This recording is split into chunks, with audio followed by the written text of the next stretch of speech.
जोहार, जय झारखंड।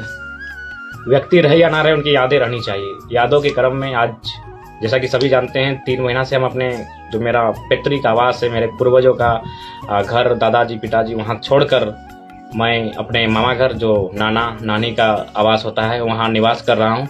तो आज कुछ यादें ही अब पुरानी बची हैं। बाकी समय के साथ कैसे इंसान भी परिवर्तन होता है, इंसान के रहने के तौर तरीके बदलते हैं, वह चीज़ें भी आज देखने को मिल रही है। ऐसे चैनल वालों के माध्यम से आपको मेरे परिवार, मेरा गांव, उसकी जानकारी मिली होगी, लेकिन वास्तविकता यह है कि मेरा जन्म मेरे घर पे नहीं, अभी तो मेरे मामा घर में हुआ है और यही मेरा बचपन बीता है। और आज जो मेरी शैली है, चाहे बात करने की या मेरे एजुकेशन की, ये सारा योगदान मेरे इस माटी का है। इसी माटी में मेरा परवरिश हुआ। ये आंगन, ये लोकेशन आप देख सकते हैं। ये आंगन, चारों तरफ मिट्टी के मकान, और झारखंड का मतलब ये मिट्टी के मकान। ये चारों तरफ लोकेशन, छोटा सा आंगन, ये लोकेशन को देख सकते हैं। चारों तरफ मिट्टी के मकान है, बीच बीच में आंगन, और यहीं मेरा बचपन बीता है। इसी आंगन में मैं खेला हूँ, पला हूँ, बढ़ा हूँ, और जिस लोकेशन में मैं खड़ा हूँ, इसी घर में मैं रहता था, पढ़ता था। और एक छोटा सा परिवार, हालांकि अभी भी परिवार के सदस्य हैं, लेकिन अभी दूसरे घर में जा चुके हैं, और नाना नानी दुनिया में नहीं रहे, उनके पिताजी माताजी भी दुनिया में नहीं रहे, छोटी नानी है।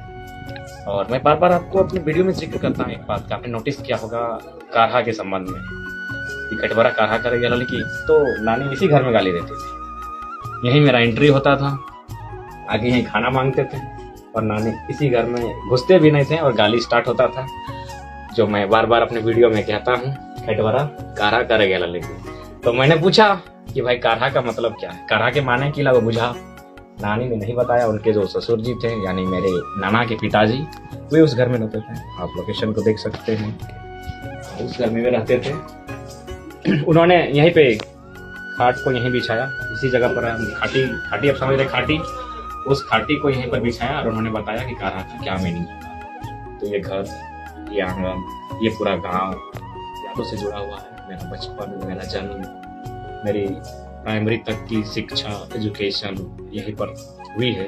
और ये क्रिकेट खेलना यहीं से सीखा है मैंने। और कहीं ना कहीं आज जो स्पीकिंग कैपेसिटी है, इस मिट्टी का भी देन है। यहीं के लोग, मेरे नाना नानी, उनके पिताजी माताजी, मौसा मौसी, और भी मेरे मामा मामी, सबका सहयोग रहा है, जिस कारण आज मुझ में अगर कुछ भी थोड़ा सा जस्ट इम्प्रूवमेंट है, इन्हीं कारणों से। ये घर सूरत ही बता रहा है, ये अब भावनाओं का घर रहा है। यहाँ कोई रहते नहीं है, टूटे फूटे मकान, मिट्टी के ये घर, सारे घर मिट्टी के हैं। चारों घर, आंगन के चारों तरफ घर हैं, चारों तरफ ही मिट्टी के ही घर हैं। तो आप देख सकते हैं मेरा बचपन जहाँ बीता है, अब उसकी हालत क्या हो चुकी है। लोग अब यहाँ नहीं रहते। मैं इसलिए बार बार कहता हूँ कि इंसान समय के साथ परिवर्तन हो जाता है, उनके रहन सहन में, उनके पहनाव में, उनके खान पान में, उनके घर में भी परिवर्तन होता है। इन आंगन जहाँ मेरा बचपन बीता है, ये घर भी आप देख सकते हैं, पूरा आंगन ही, सारे घर अब मिट्टी के थे और मिट्टी में मिलने लगे, क्योंकि यहाँ लोग नहीं रहते हैं, नाना नानी रहे नहीं, उनके बाकी नाना नानी जो नाना के भाई हैं वे लोग हैं, कुछ हैं, नानियाँ भी हैं, लेकिन जो मूल घर था हमारा, जो मूल आंगन था, पुराना आंगन, वो अब उस अवस्था में नहीं है, जिसमें आप देख सकते हैं यहाँ पे मेरा काफ़ी बचपन बीता है। और आज मिट्टी का घर मिट्टी में मिलने लगा है, और बस यादें और भावनाएं अब जुड़ी हुई हैं। जोहार।